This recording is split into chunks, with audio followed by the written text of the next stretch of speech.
Machine থেকে এইভাবে দু ধরনের লাইন আউট হয়, এটা একটা দিয়ে পানি যায়, এটা দিয়ে পানি বের হয়। এটা দিয়ে ওয়াশিং মেশিনে ঢুকবে, তার মাথায় এইভাবে একটি টেপ লাগিয়ে দিতে হবে। টেপ লাগিয়ে এইভাবে ক্লিপ দিয়ে আটকে দিতে হবে, নাহলে পানি লিক করে। তারপর এখানে হচ্ছে ওয়াশিং মেশিনের সাথে এটা দিয়ে দেয়, টেপটাকে এটার ভিতরে ঢুকে এই স্ক্রুগুলোকে টাইট করে দিতে হবে। আর এখানে হচ্ছে পানি বের হওয়ার ড্রেনেজ পাইপটা এটাকে দিয়ে এটার ভিতরে দিয়ে এভাবে ক্লিপ করে দিতে হবে, নাহলে এদিক দিয়ে পানি লিক করে। এইভাবে প্লাস্টিকের পাইপ ব্যবহার করলে আপনাদের কাটা ছেঁড়ার প্রয়োজন হবে না এবং সহজে ব্যান্ড করতে পারবেন। বেসিনের শাওয়ারের মধ্যে একটি টি শেপ লাগিয়ে এখান থেকে আপনি ওয়াশিং মেশিনের জন্য পানির লাইন বের করতে পারবেন। পানি যেন লিকেজ না হয় এই ধরনের ক্লিপ ব্যবহার করে ভালোভাবে টাইট দিতে হবে, নাহলে পানি ছাড়লে সাথে সাথে এদিক থেকে পানি লিক করে।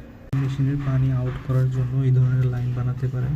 যেমন আগে যেখানে বেসিনের লাইন আউট হতো এটা দিয়ে, সেখানে আমি একটি টি শেপ দিয়ে এইভাবে একটি লাইন বানিয়ে নিয়েছি, যার মাধ্যমে আমার বেসিনের লাইনের পানি যেতে পারবে। সার্কিট ব্রেকারটি ওয়াশিং মেশিন ম্যানুয়ালে যত অ্যাম্পিয়ার বলা থাকবে ঠিক তত অ্যাম্পিয়ার ইউজ করতে হবে। যেমন আমার এখানে 16 অ্যাম্পিয়ার বলা ছিল, জন্য আমি 16 অ্যাম্পিয়ার নিয়েছি।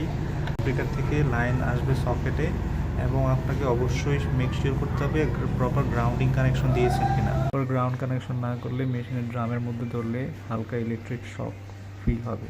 কানেকশন দেওয়ার জন্য এই লাল তারটি সকেটের ভিতরে গ্রাউন্ড যেখানে ইন্ডিকেট করা আছে সেখানে লাগিয়ে দিতে হবে। তারপর এই তারটিকে বাইরে মাটির মধ্যে একটি রড কুপে সেই রডের মধ্যে এই কানেকশনটি এই তারটি পেঁচিয়ে দিতে হবে। আমি কিভাবে রডটি দিয়েছি সেটি আপনাদের দেখাবো। গ্রাউন্ড কানেকশনের জন্য এইভাবে একটি রড কুপে এর মধ্যে তারটি দিয়ে দিবেন।